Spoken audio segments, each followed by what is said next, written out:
السادس من ديسمبر 2022 ليلة للتاريخ. إلى كل المغاربة، إلى المنتخب المغربي، الله يعزكم زي ما أفرحتم قلوب أنهكها الألم.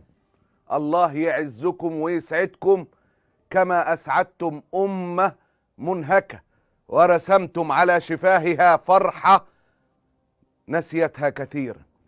لأول مرة بتابع الدقائق الأخيرة من مباراة منذ انقلاب 2013 وضربات الجزاء المغربية. الله يعزكم، المغرب على موعد مع التاريخ. المغرب بين الثمانية الكبار. المغرب أول منتخب عربي في دور الثمانية في تاريخ كأس العالم. علاقتنا بالألعاب الجماعية ليست على ما يرام. عن العرب أتحدث.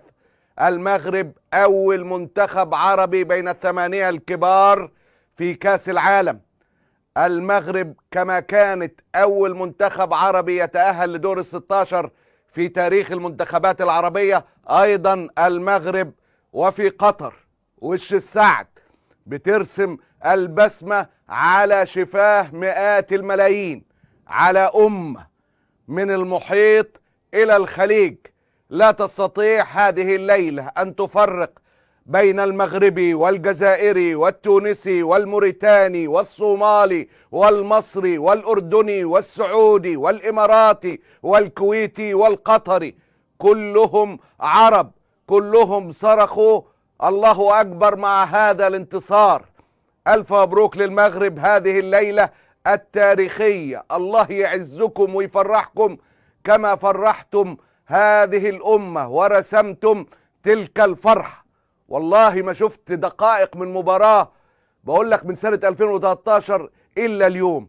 شوف لما يكون النجاح والإصرار والرجولة تجبرك انك تقف احتراما، هكذا كان المنتخب المغربي اليوم. تهنئة خالصة من القلب، تهنئة خالصة من القلب لأشقائنا المغاربة ولكل الأمة من المحيط إلى الخليج. والفوز على مين؟ على أسبانيا الخصم اللدود للمغرب بضربات الترجيح، وحارس أدى مباراة أكثر من رائعة، ما يقدروش يجيبوا جون. بونو نجح في التصدي لضربات الجزاء اللي اتشاطت عليه كلها في مشهد استثنائي. الليلة استثنائية بكل تأكيد. الاحتفالات مش بس في المغرب، في كل الوطن العربي، في كل الدول الأوروبية تقريبا. المغاربة منتشرين في كل مكان. الدول الأوروبية اللي فيها جالية مغربية كبيرة ما بقتش تعرف هذه اللقطات تأتي من أمة عربية أم من كافة أنحاء العالم.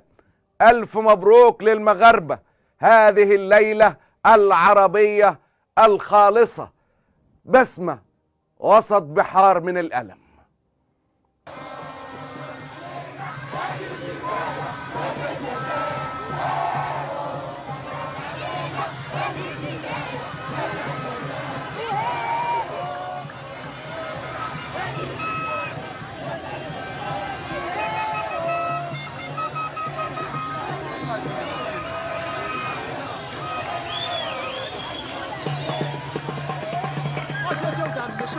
شوف صور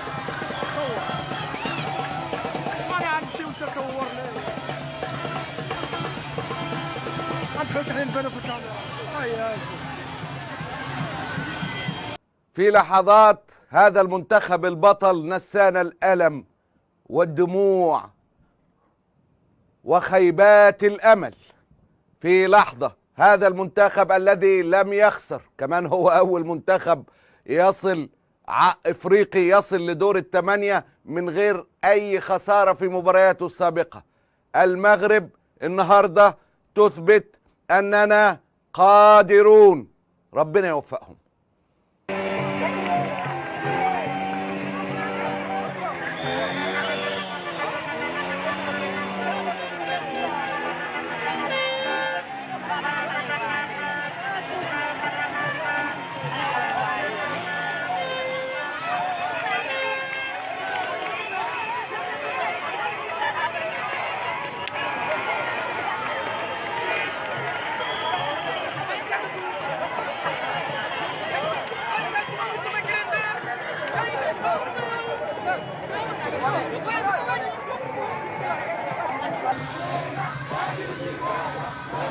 لقطات الفرحة والسعادة والاحتفالات والأهازيج والغناء تأتي من كل مكان، من كل حدب وصوب.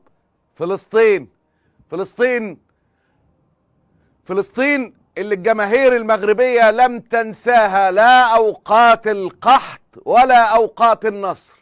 فلسطين التي كانت حاضرة في أذهان المغاربة على وجه التحديد زي أشقائهم الجزائريين في كل مناسبة.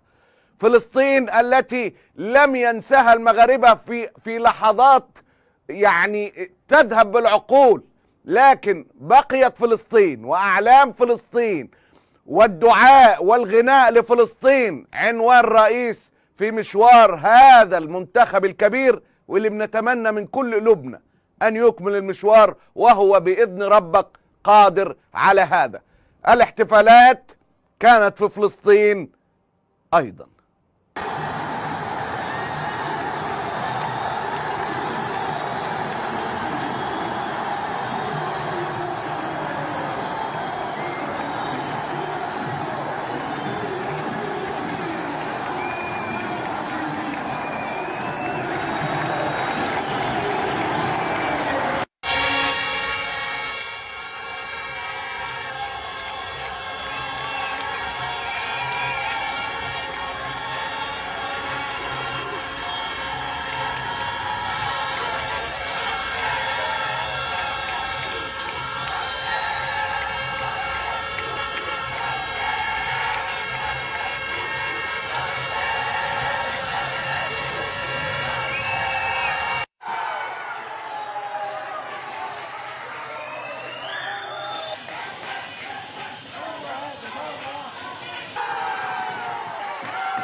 بالله عليك لو ما قلت لك ان دي فلسطين الغالية كنت هتتخيل اي تخيل اخر غير انها المغرب وشعب المغرب.